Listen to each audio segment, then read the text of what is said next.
Welcome to the Board Game Marketing Podcast. Let's cue the intro.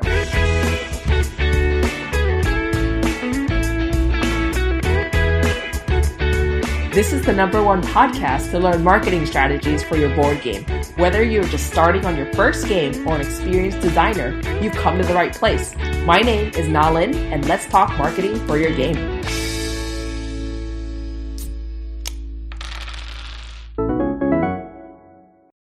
Hi everyone, welcome to the Board Game Marketing Podcast. Today we are really lucky to have JV on the show, and I'm really excited for everything that he has to share with us today. So JV, welcome to the show. Thank you for having me on. Perfect. So firstly, I'd love if you could tell us a little bit about yourself and also about the project before we dive into the details.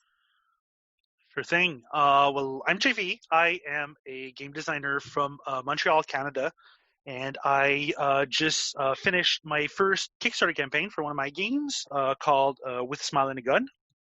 It's a game I've been working on for a while, and I've finally been able to share it with other people, and even though it's not yet at the point where everybody has a copy in their hands, but it's one step closer now.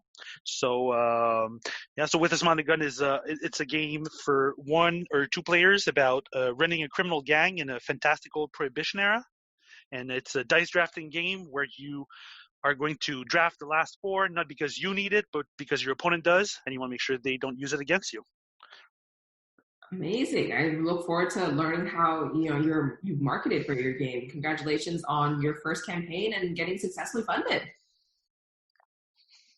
Thank you. So with this said, can you tell us more about what marketing you did to prepare for the campaign during the pre-launch stage itself? Right. So actually a long time ago, like I feel like you're one of the main advocates for this. I feel like one of the things that I started doing way before the campaign is I started being active on those communities online, and not only like showing off my stuff, but participating in other people's discussions, so that way you're sort of a member of the gang. So when you have to talk about your projects, people are inclined to help you with it and share it and talk about it. So that sort of organic, like kind of friendly, like more community-based than marketing is kind of what I was aiming for with that, and I think is like the most important part of any like small startup self-publishing campaign. And more specifically, one of the things that I did that I feel like I kind of don't see enough people do as a small, I don't even want to say company, because that is that is even a lot bigger than I feel like I am. But as a not as well-known designer, one of the things that I feel was really key is to get people involved in the development of the game. So of course, you're going to need playtesters, so might as well get playtesters who might eventually be interested in backing your game and making sure you get their email addresses and stuff like that. But one of the things that I did is throughout the development of the games, I had those sort of discussions on social media, on Twitter, on Facebook, where I asked for feedback on what to name either characters or phases of a round in a game. And that way, first, it gave me great ideas. It also gave me a lot of feedback on what other people thought of those ideas, but also it makes it so that everybody feels a little bit more involved into this game. And so at the end, when the game is announced, they want to back it and they want to talk about it, just because they've had sort of, they have a bit of themselves in that product at the end, which I feel like for like a small grassroots thing is really important. Yeah, I think that's very important that you said, like, that member of the group. Can you talk more about how you kind of started getting involved? I know a lot of people who are new to game design get really nervous about either posing a question or even joining in on a conversation. Do you have any kind of advice for people new to this? I feel like before if you're not comfortable asking questions, answering other people's questions is, I think, the first step anyway. By helping out others, you also make them want to help you out, and people start noticing that these names are coming back up in every discussion that we're having. And so, and even if you don't have much experience as a game designer or as a game publisher, odds are by the time you start thinking about that kind of stuff, you have a lot of experience as a game player or a game purchaser. So you can still give a lot of useful feedback about this is the kind of stuff that I like to see on a Kickstarter page, or this is the kind of stuff that I like to that drive me to decide to back a game, or that drive me to like a game more. And I feel like those answers are still very helpful to those people who are asking the questions, and they are still getting they're still getting your name out there as part of somebody who wants to help. Or that it could be also like reading other people's rule books, or getting feedback on that, or responding to sometimes there are people who do who post pictures and ask for feedback about that of their upcoming games or graphic design stuff, and helping out with your own impressions of that. Which, I mean, whether you have experience as a game designer or not, your impression is still valid. I feel like this picture is maybe a bit more like it feels more jarring compared to the rest. When you put them all together, it doesn't feel like it fit, or that kind of stuff is still very interesting to hear, even from somebody with less experience. Does that answer the question? Yeah, I do get renty sometimes. No, this is really great, because you're pretty much saying that if it's hard to get started, just start kind of telling other people your opinions about the stuff that they're asking about, because again, everyone's feedback is valid, especially to other game designers who's trying to create a game that other people want and other people like. Yeah, pretty much. Yeah, so with that said, you mentioned that you were getting involved in different groups, kind of being a member of the gang. You were getting people involved in kind of the development of the game. How did you kind of harness their interest for your own game when it came to the marketing aspect of it? I mean, by talking about it and getting excited about the game, I feel like that excitement becomes more. It's contagious, and people get excited with you, and it's the kind of stuff where the first few times you might be kind of screaming in a void, but eventually you start to get an answer or two, and then that becomes 3 or 4, and then 10, and then every time you ask that kind of questions, you get like dozens of answers. And one of the things that I feel like one of the things that I did in order to get more people involved and sort of draw more eyeballs is, as you said earlier, I have my blog where I talk about game design, and one of the things that I do with the blog is I haven't updated it since the campaign started, but one of the things that I do is I get other people, more experienced designers, to come on the blog and sort of talk about one of their experiences. So the way I do it is I ask them about a time they had a problem in one of their designs, like a roadblock that they had to deal with, how they identified it, what they ended up doing that didn't work, and how they ended up solving the problem. And by having other people on, of course, when I post that post, they share their own following, and if you do it with I want to get those 8,000 eyeballs. That's kind of sort of the wrong way to do it.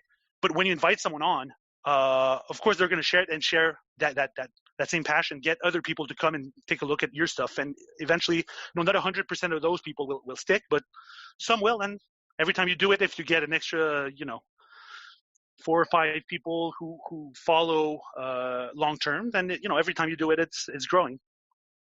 Got it. Yeah, that makes a lot of sense to kind of bring on people and kind of leverage their audience too. That's kind exactly of a lot of reasons why reviewers and previewers really work too, right? Where we're kind of leveraging their audience when they talk exactly about games. Perfect. So how long would you say your pre-launch process was to really build up excitement for the game? So I did it in sort of 2 steps. I started talking about the game. So the campaign launched in mid-July, and I started talking about the game and trying to get people excited about it at the beginning in January. And I feel like that was 6 months before. That was a bit too long because it was hard to maintain that interest from people. And so I ended up delaying a lot of that pre-launch and sort of having a bit of that wasted, well, not completely wasted, but a lot of that energy that I put in too far ahead of time. I couldn't keep up that interest. And so in the end, my actual pre-launch was probably about 5 weeks before the campaign launched. 5 weeks. Okay, yeah. So a lot of people talk about how right before they actually launch the campaign on Kickstarter, things really ramp up. Things really heat up them in the pre-launch. Can you tell us more about that last week or so where things heat up for you? Like, what kind of things are you doing for marketing? How are you getting people prepared for your launch? So again, going back to asking for feedback, getting people involved. By that time, you probably are wrapping up your Kickstarter page. So if you go, there are multiple Facebook groups or people on Twitter where you can share that preview page and get people's feedback on it, which, again, your goal is not to just get your project out there, but it's still kind of what it's doing. Every time you ask for feedback, that's some number of more people who are going to look at your page than they would, and some of them will stick. Another thing that I did is right before the campaign, we ran an online tournament of the game. So the idea was that normally I'd probably be going to con and asking for, showing the game off and doing demos and stuff like that. But with the whole COVID situation, we couldn't do that. So I thought, let's try and bring that experience to people in their own house. That being said, I also know that if you just put an online version out there and don't give people any sort of like a time frame at which they want to do that, they just sort of open it, keep it on one of their 3,000 tabs open on Google Chrome, and then forget about it.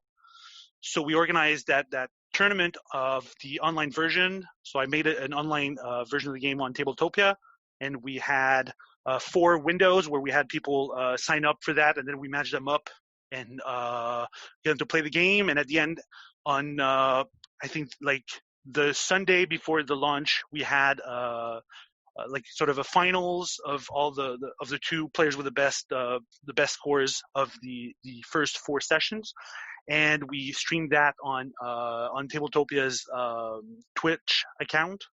And so that allowed us to get some people to try out the game who otherwise probably wouldn't have.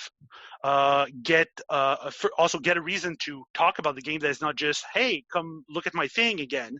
And because every time you tweet or post on Facebook, come look at my thing. Well, every time people sort of get some more people get sort of annoyed at being spammed at, and everybody kind of has that different threshold at which it becomes annoying to them, or at least I feel like. And so, but you still need everybody to see it, and you probably know that number better than I do. But I think it's like people need to see your thing 5 times before it sort of registers. Is that a thing, or is that just me? I believe they call it the rule of 7, around 7 times. 7? Mm-hmm. But I feel like if you just say 7 times, hey, this is my game, hey, this is my, people are going to tune out before they get to 7. So by having that tournament, we sort of had this, okay, first, sometimes we talk about, the game is coming. Other times we talk about the blog. Other times we talk about asking help from people for illustrations. Other time asking for help for naming stuff. And then other times about the tournament. So by having different avenues of what you can talk about that still revolves around your project, I feel like, at least the idea behind that was that it would kind of help us reach people without annoying them as much. Yeah, I love that idea, especially because that's also creating additional content for you too, as a game designer. Yeah, exactly. And another thing that we did is, since we had that online version of the game, I also streamed games against some more well-known people in the game industry. So I had a stream with Isa Basa, and a stream with Calvin Wong, and another one with Sen Fong Lim. So a lot of people, again, with audiences who, that creates a good result at the end of something that people want to go back and see. And so that was, again, more content to be able to share with people and get people excited, get people to feel like they were part of this, because they could come and watch the stream and participate in chat and stuff like that, and also get other people's following to come take a look. Incredible. So when it comes to organizing this online tournament, I know a lot of people are starting to think about this as an avenue to, just like you said, drum up some excitement and also get people to actually learn the rules and actually try the game before it comes to Kickstarter too. Do you have any tips or advice for people who are just getting started and kind of thinking about creating an online tournament on like how to do it, what kind of tools to use, things like that? Sure. So the way we did it is I wanted to be very kind of free flowing. I didn't want to have like a sign up sheet and then people didn't show up and we had this whole thing of, oh, like, what are we going to do with that? And like situations to handle just because people sign up to stuff and then never show up. So what we did is we set up a Discord and we threw that link out, and at the time at which the session started, we just sent everyone a shout out saying, if you show up in the next 30 minutes, we'll find you an opponent. Which had the benefit of, nobody felt like they sort of had that pressure to have to commit to something in the future and they didn't know what would happen. And also, you didn't have the problem of dealing with people who didn't show up but who should have. That being said, we also had the problem of we never knew how many people would show up. And so sometimes there were, two of us ready to like teach the game and handle matchups and stuff like that. And we had one participant, and other times I was alone trying to manage that. And then there were, 9 people coming in at the same time and I had to teach five tables together. So it's, I feel like that I don't have much of an answer there. I just have more questions that I still haven't answered, but that's sort of the pro and cons on that side between a more structured thing and a more free flow aspect.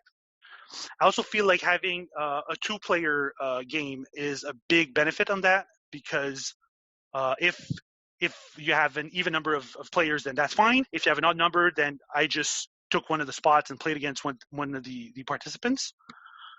But if you have like a game that requires at least 3 or that dramatically changes based on player counts, then that can lead to a lot more trouble based on how many you get.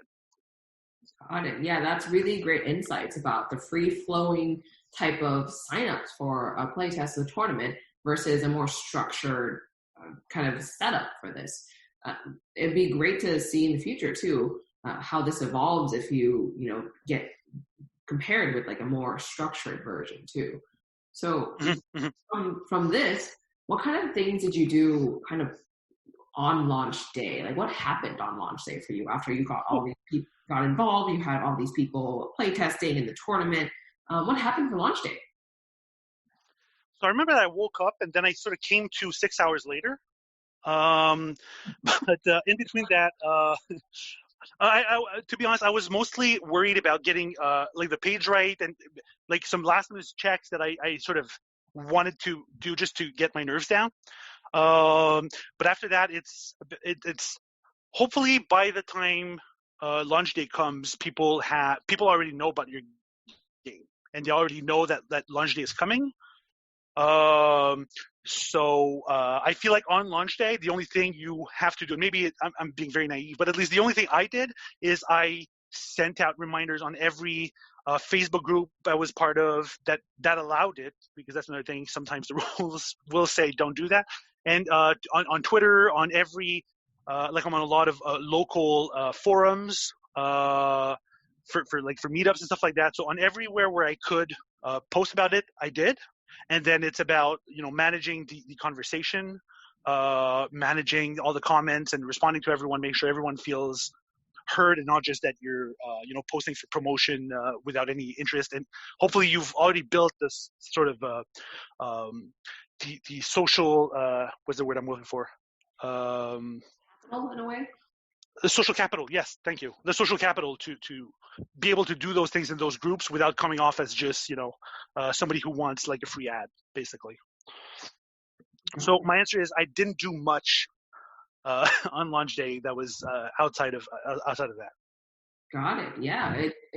Getting the word out on every single Facebook group, all the local forums, and all the meetups and conversations, that's already a ton of work, especially considering there's like hundreds of groups out there. There's hundreds of threads, hundreds of forums. So that I think is, Ian, you said 6 hours later and you kind of woke up again. Yeah, basically. Oh, one of the things I did also that I think was very helpful is I did, so that was pre-launch though, but I think it paid off on launch day and on the day right before, is I set up a pre-launch stretch goal based on the number of people who would follow the Kickstarter page. And so the idea behind that being, like, if you go on the Kickstarter page and you click follow, that costs you $0. And so if your friend said, oh, I'm really interested in this game, please go follow on Kickstarter because it's going to help me like unlock stretch goals because somebody's interested in backing and just want to get as good a game as they can. Well, people might just go and click on the linky thing because just to help out because it doesn't cost them anything. It helps one of their friends. And then, you know, that's extra activity on your Kickstarter page, which I feel like is, and maybe you'll say that's not the case, but I feel like that boosts the visibility of your campaign page, and that's also, you know, one more person who's going to get a notification when the campaign goes live, who might not otherwise have heard of it. Yeah, absolutely. A pre-launch stretch goal sounds really interesting. Can you tell us more about kind of what rewards, I guess, you offered for this, or was it pretty much, hey, if your friend or family would really appreciate you coming in to kind of boost up these numbers so that other people also want to continue to click that notify me button? Right. So, I mean, so for my game, what I did is we added an extra card to an extra character to the game for every, I think it was 50 followers on the page before the launch. And I feel like there's a lot of those goals that would otherwise become like social media goals, which are in terms of cost are like very low cost, or like adding a card in a game, whether you send out to the printer with 24 or 27 cards is going to be the same cost. So if you already have sort of the design figured out for it, it's basically free. So some would say that's cheating, but it just helps you put the word out there. Yeah, that's actually a really brilliant way to, again, get people excited and kind of involved in the actual creation process of the game, even before the Kickstarter actually launches, because you're saying, hey, if you're following this and we're getting these numbers up, we're already unlocking different goals and different things for the game itself. Mm-hmm. Yeah. That's incredible. So now that we're in the launch phase and the campaign phase itself, can you tell us more about what types of marketing things that you did to get the word out about the game? Sure. So during the campaign, there were stuff that I had to prepare before, but still haven't during the campaign. I went on a lot of podcasts like this, which had episodes that released sort of during the campaign, so that would drive more traffic to the campaign, because then people, listen to their favorite podcast and hear your name, and at the end you say go on to that page, and they might go give it a look. And another thing that I also had happen during the campaign is, of course, I put out quite a few Facebook ads for the game. Using mostly, I used quotes from the reviewers on there, and one of the things that I realized, I don't know if you do you cover advertising those things in these in the podcast? Yep. Okay, so one of the things that I found out, and maybe that's just specific to me, is that like I said earlier, I'm Canadian, and more specifically, I'm from Quebec. And Quebec has, because it's a different language than the rest of North America, it has this very sort of tight-knit community. So one thing that I realized is that when I would put out an ad to Canadians only, and in the description of the ads, I said like, don't miss out on this Canadian-made board game, then the ads would do so much better. And the same thing if I made an ad for Canada and in the French language, and I said this Quebec-made board game, then it would do even better, because people feel sort of this community, this feeling of community towards supporting someone from their community. Yeah, I love it. I love just kind of leveraging that local camaraderie, pretty much, Yeah, for exactly. Canadian being from Quebec, and using that to really rally up kind of an audience around yourself. Mm-hmm. Yeah, that was a goal, and in the end, that's sort of one of the things that I saw would really improve the results of the ads. Another thing I did is I streamed a lot of games. So the game has a solo mode, and there's sort of a solo campaign. And by the time the campaign started, so by the time the Kickstarter campaign started, the solo campaign was mostly just like different challenges that you could do to play the game solo to sort of keep the game fresh. And as I streamed the first challenge, like the discussion in the Twitch chat would be around. Okay, so this maybe should become like a sort of a narrative thing of going from one challenge to the next, and how could we make this challenge, this mechanical objective that is specific to this game, could we explain that narratively? And so through this, some more people listen, and again, the people felt more like they had a say in the final result. And I also got help like creating the narrative aspect of this campaign, the campaign book, which also like was not an idea before I started doing those streams. So it knocked a lot of checks on that list. Got it. Yeah. So you said you were on podcasts to really get the word out, to leverage different audiences. You were really activating Facebook ads and using things like Canadian made board game, Quebec made board game, and also streaming a lot of the content of the game itself too. Those are all really ways to just kind of get the word out online, right? What do you think was kind of the most effective thing that you were doing for your campaign, pre-launch or launch, or anything that you felt was really kind of helpful in just getting to your audience? So one of the things that that I feel like is the most important part, and I don't know, maybe I haven't like run numbers on that or anything, but one of the things that I feel really good about having done is from the get-go, I started to get other people to help me with as many things as I can. So I said, the game has the solo mode. I didn't feel comfortable making a solo mode on my own because before the start of this confinement, I didn't really play that many solo games, which now I do a bit more of. So what I did is I hired a consultant to like a game designer who was Carla Kopp of Weird Giraffe Games, to just come in and make a solo mode for the game. And not only is she better at doing that than I would have been, but that means that she also like tweeted about the game a bunch of times, and that she also she went on another podcast and talked about her work as a designer of solo modes for other games, and talked about my game. And so by including her, not only did I get her skills as a game designer, but I also got some of her platform. I also got her interest into the game, and I also added a lot of credibility to the Kickstarter page, where when you go on the Kickstarter page, when you go at the end, it's not just, hey, I'm this guy who did this thing in my basement.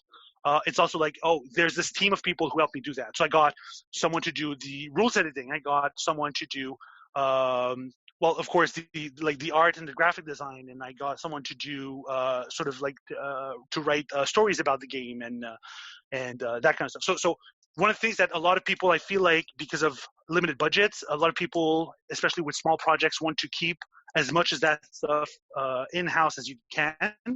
But every time you add a new person to your game, you add like one more person who's going to talk about it, and one more person who's going to like add that credibility to your page.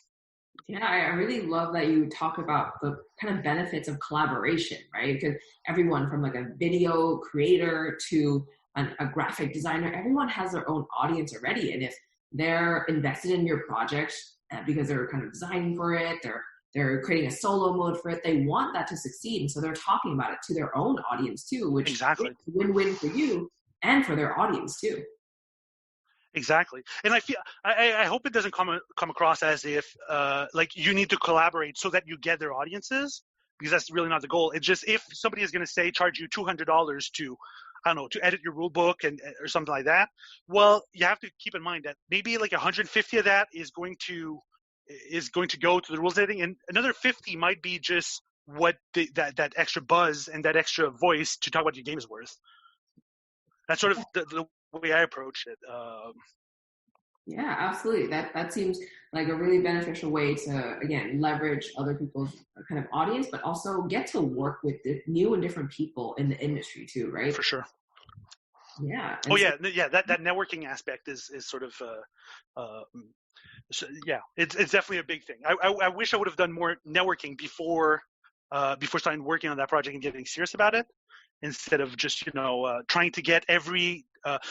I feel like often as a new designer, you sort of want to get every time you talk to a publisher to become like to turn into a pitch, or every time you talk to someone else to turn into a playtest of one of your games. But that networking aspect, it starts paying off so quickly, and it's such a big return on investment. Yeah. So for Plus, any, it's also good people. yeah, of course. When you're for anyone new to the game design space and the board gaming world, like what kind of advice do you have for people who want to kind of reach out and work with others, for graphic designer they've been looking up to, or like you said, a solo mode game designer that they want to work with? What kind of advice do you have for that? So my first one is just go to them and ask them, because you'd be surprised how this industry is, to a lot of people, is very close to their heart. But it's also a lot smaller than you realize. So a lot of the people we sort of idolize and see as these unreachable superstars, a lot of them are actually just like everyone else. Well, I mean, that's true of everything, but a lot of people are a lot of those people are more approachable than you'd think. And the second thing I'd say is you have to really give before you start taking. And I think that's the one part that early on I struggled with a lot is, I paid so much money to go to a convention, and then I need to make sure that I get that many pitches first. But no, it's just go out and talk to people and offer to help them, ask what they need. As a French speaker, I offered to a lot of publishers to help them get their games translated into French, or like rereading rule books of people who already had a French translators but just needed an extra pair of eyes because they couldn't do that themselves, and that kind of stuff. Or just if you help somebody else playtest their games, we always need more playtesting, and people always appreciate that. And then as you're sitting down at the table and playtesting somebody else's game, or as you're giving them feedback for that playtest you did in your own group, then just also add a bit of casual conversations, and after a few of those, people will be more than willing to help you out. I love it. Pretty much just providing value up front with even just your feedback, with insightful questions or answers to any other people's questions, or just helping in any way you can, because everyone's bringing their own specialty and their own skills to the game industry. So I thank you so much for bringing that up. My pleasure. Yeah. So with this said, what's kind of next for you? What's next for the game? What's next for your publishing company? Where are you going from here? So the campaign ended last week, as of the time of recording this, and so right now I am trying to make sure that everything is up to point, getting the last of the files from the rules editor and from the graphic designer for all of the stretch goals we unlocked. And then that's going to be out to the printer, and eventually we're going to get those copies and fulfill them. So that's going to be fun. So by the time the Kickstarter campaign ends and you're burnt out and you feel like, oh, I can't take this anymore, there's still a lot of work to do.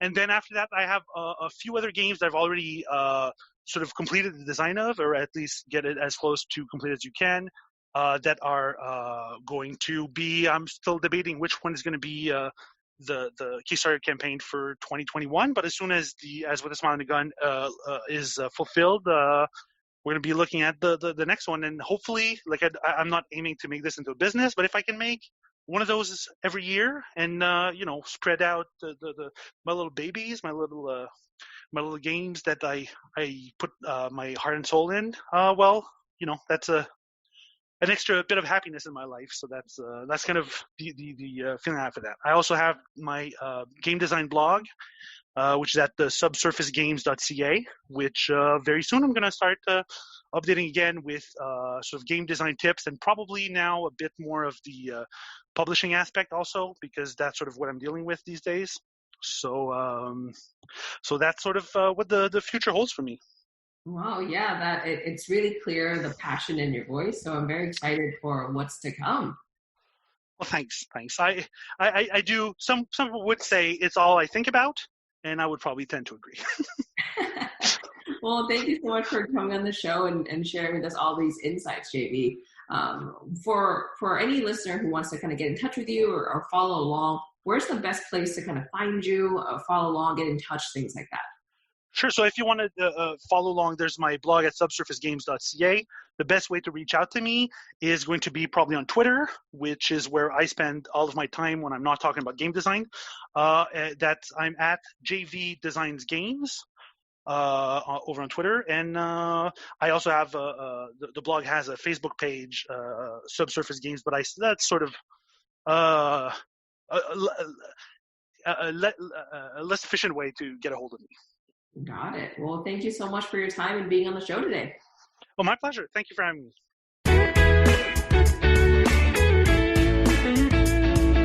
Thanks for listening to this episode of the Board Game Marketing Podcast. For daily tips and advice, find us in the Board Game Marketing group on Facebook. See you next week.